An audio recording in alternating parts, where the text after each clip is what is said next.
Hello everyone, welcome to learning science. आज का हमारा टॉपिक है बैंडविड्थ। तो देखते हैं बैंडविड्थ क्या होता है।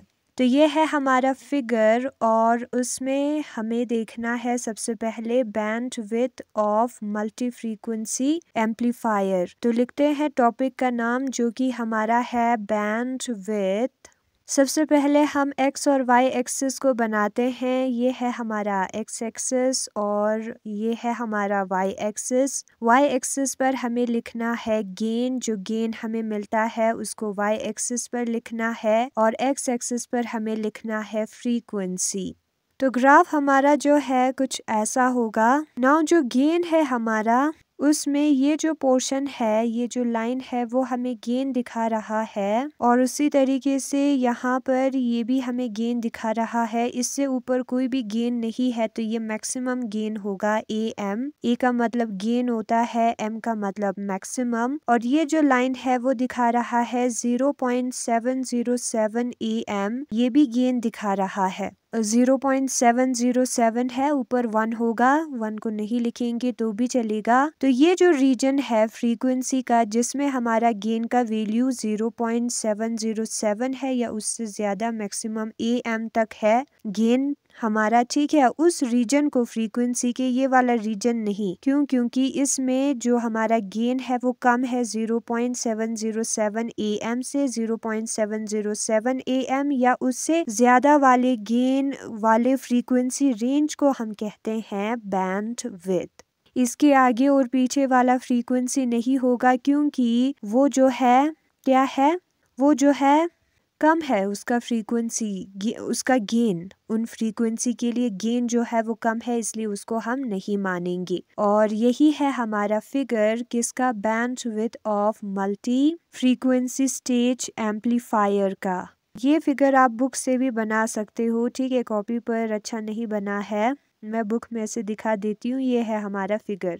तो बुक में क्या लिखा है, बुक में लिखा है bandwidth, the range of frequency over which the gain is equal to or greater than 1 divided by under root of 2। वो फ्रीक्वेंसी का रेंज, ठीक है, जिसमें हमारा गेन जो है या तो होगा equal to 1 by under root of 2 जो कि हमारा 70.7% है मैक्सिमम गेन का, या 0.707 AM है, ठीक है, या उससे ग्रेटर हो। गेन 0.707 AM से लेकर AM तक जितने भी फ्रीक्वेंसी दिखा रहे हैं उस फ्रीक्वेंसी को हम कहते हैं बैंडविड्थ। तो ये वाला फ्रीक्वेंसी दिखा रहा है गेन 0.707 AM और AM मैक्सिमम गेन है, ठीक है, या उससे ज्यादा वाला गेन। तो ये जो रीजन है वो हमारा होगा बैंडविड्थ। फिर उसके बाद यहाँ पर लिखा है the frequency response curve of a multi stage amplifier is shown in figure. ये जो फ्रीक्वेंसी रिस्पॉन्स कर्व है मल्टी स्टेज एम्पलीफायर का वो इस फिगर में दिखाया है। From the figure we find that the gain remain constant only for a limited band of frequency. और इस फिगर में हम देख सकते हैं जो लिमिटेड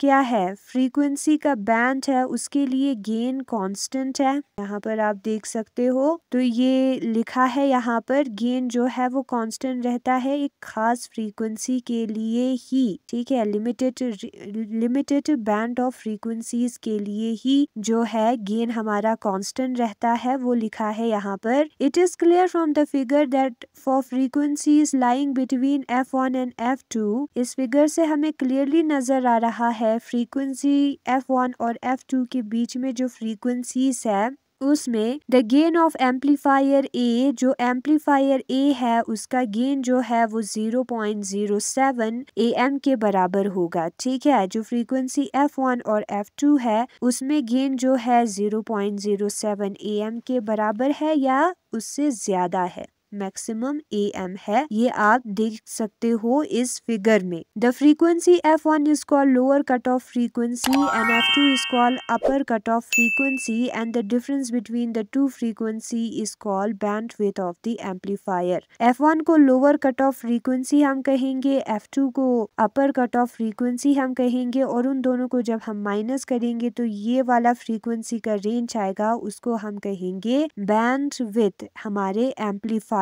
का। डिस्टॉर्शन फ्री एम्पलीफिकेशन के लिए सिग्नल फ्रीक्वेंसी जो है वो एम्पलीफायर के बैंडविड्थ में लाई करना चाहिए। ठीक है, इसमें अगर फ्रीक्वेंसी लाई करेगा तो कोई भी डिस्टॉर्शन हमारे सिग्नल में नहीं होगा, कोई भी कट नहीं होगा हमारे सिग्नल का। जो बैंडविड्थ है उसको हम डेसिबल में भी एक्सप्रेस करते हैं। तो यहाँ पर आप क्लियरली देख सकते हो, ये जो फॉर्मूला है वो हमने वोल्टेज गेन वाले पहले वाले वीडियो में किया था, वहां से लाए हैं। वोल्टेज गेन को जब हम डेसिबल में लिखते हैं तब इस वाले फॉर्मूले को यूज करते हैं। ठीक है, ये 100 जो है वो हमारा मैक्सिमम वोल्टेज गेन है और ये जो है वो इस रेंज में जो डिक्रीज हुआ है वोल्टेज में वो है 70.7% है। तो इसको जब हम सॉल्व करेंगे तो 3 डेसिबल आ जाएगा और 3 डेसिबल रेंज इसलिए इसको हम कहेंगे क्योंकि इस रेंज में मैक्सिमम से 3 डेसिबल नीचे जो है आ जाता है हमारा वोल्टेज। तो वही चीज यहाँ पर लिखा है।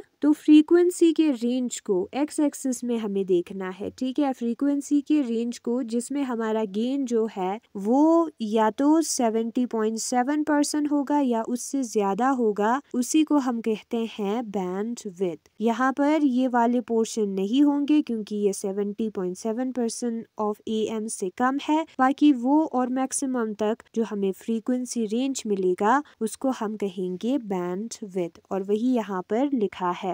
फिर फॉल इन वोल्टेज गेन हम इस फॉर्मूले को यूज करके निकालेंगे और वो 3 डेसिबल आता है। तो उस फ्रीक्वेंसी रेंज को जिसमें हमारा वोल्टेज गेन 3 डेसिबल जो है नीचे चला आ जाता है मैक्सिमम गेन से, वो होता है हमारे एम्पलीफायर का बैंडविड्थ। इसलिए बैंडविड्थ को हम 3 डेसिबल फ्रीक्वेंसीज भी कहते हैं। ये जो फ्रीक्वेंसीज है F1 और F2 उसको हम 3 डेसिबल फ्रीक्वेंसीज भी कहते हैं। तो यही है आज का हमारा टॉपिक बैंडविड्थ। और ये जो बैंडविड्थ है वो इम्पोर्टेंट टर्म्स में आएगा एम्पलीफायर के। Thanks for watching.